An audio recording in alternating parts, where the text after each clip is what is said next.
And again, Anderson makes the save. A step-on was in there and nearly got a hold of a loose puck.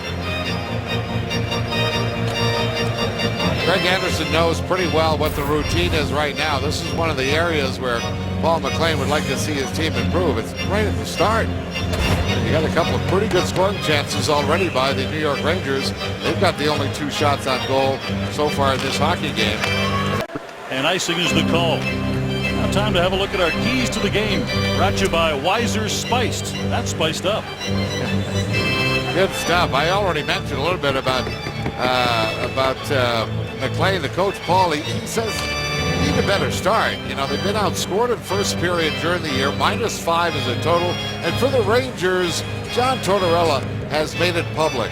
He needs Brad Richards and he needs Gaborik to start playing some big-time minutes for the New York Rangers, particularly with Nash out of the lineup. Well, there's a man, ladies and gentlemen, I will introduce basically as a man where a lot of the press corps comes out to listen to the very few words that he will say. He got 3 questions today. First answer was no. Second was yes.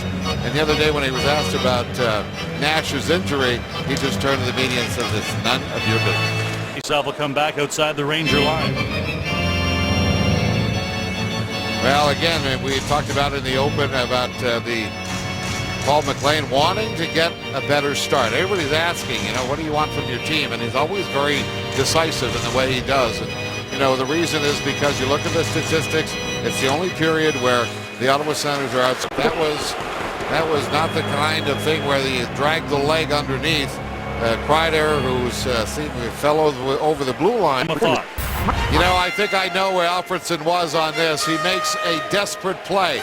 It's a huge save as he stops the puck from going directly in the net. You can see where Alfredsson was, but you know where Anderson was. But you know, Alfredsson's the one who did not get the puck out just inside the blue line. So you know that Daniel Alfredsson was really, really pumped to try and get a stoppage to the plate. He made the biggest play.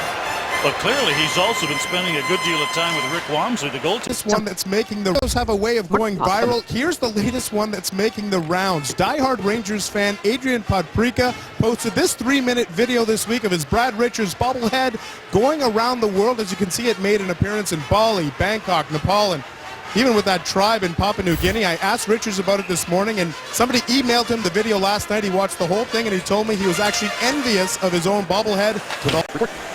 As Chris Neal goes in to say hi, and now there's a bit of hugging down in the corner as Stahl puts Turris in a headlock.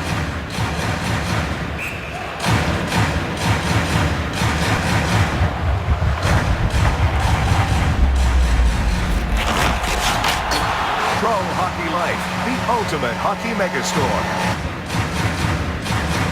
Now the Rangers penalty killing, as Dean was saying, has been very strong all season. Right now, coming into the game, they've killed off 17 penalties in a row. With a Stahl gave that puck away after an Alfredsson tap. This period, brought to you by the all-new Toyota RAV4. Let's play. Number 1, a short-handed goal from Silverberg, the only goal so far of this game after 1 period of play here at Scotiabank Place. Ian standing by downstairs, the panel awaiting your company after this. We get an offside call. And a good shift for Bickle as he ran some Ottawa bodies on that shift. Well, to the benefit of the Rangers, Brad Richards took this hit.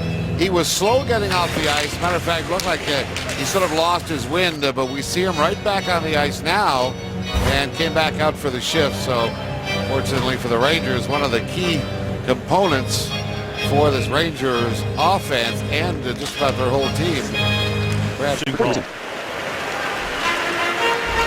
Every matchup against a division opponent is a 4-pointer. This Saturday, it's the Toronto Maple Leafs. Don't miss it. Great seats still available for the Leafs' first visit of the season to Scotiabank Place. Go to capitaltickets.ca.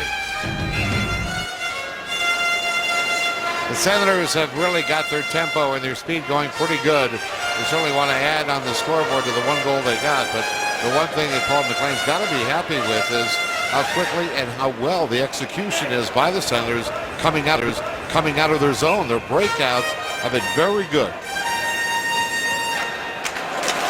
As the Rangers, Bickle comes pouring into the crease, and DaCosta's the one who angles him off. So I talked to Eric Gryba today, who's playing in his, third game for the Senators. And I said, how you feeling? There's Eric right there. He says, I feel really good. I'm up here playing. I'm living out my dream, and I'm playing with all my friends. Like, there's 13 of us up here. And all of a sudden it dawned on me. I said, what are you telling me?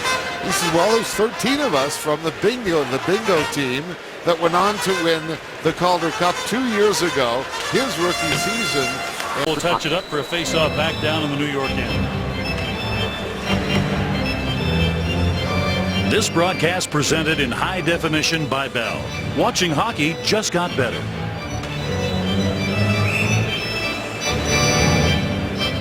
Zach Smith in the face-off circle up against Brad Richards. And that one whistled down. Surprisingly, I think everyone looking at where the Rangers are right now, ninth, know they have to get it going, and they know they have to, and they will. One of the guys who, when you talk to the New York guys, surprisingly, Brad Richards is not getting a lot of compliments about his game so far in the early season, and obviously with a player of his quality, he's got plenty to give.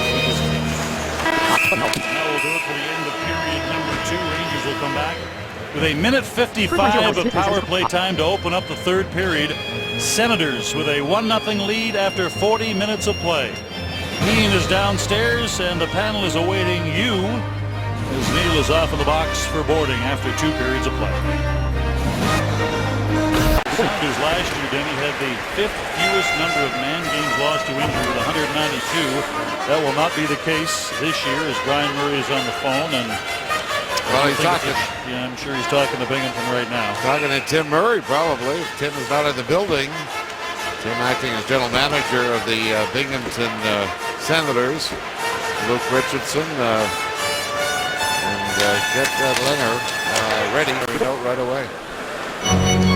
As we said before, Danny, it's just one of those things where I've called Ottawa games since day one of this franchise. I have never seen injuries like this before to players this important. Right.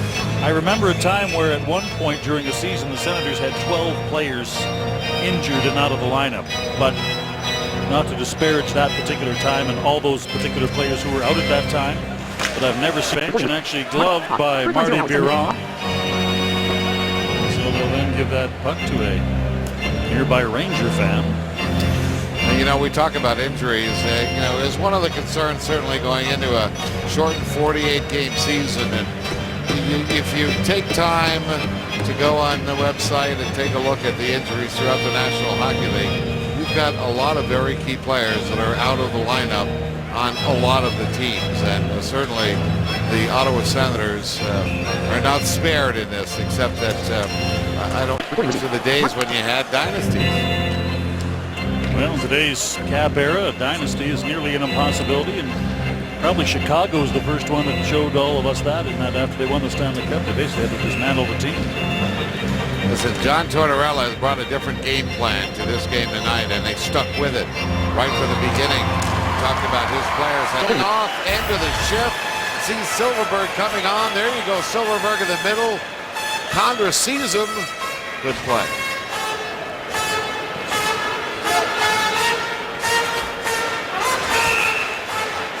Another look, you see where Silfverberg now 6 shots on goal for the rookie Silfverberg.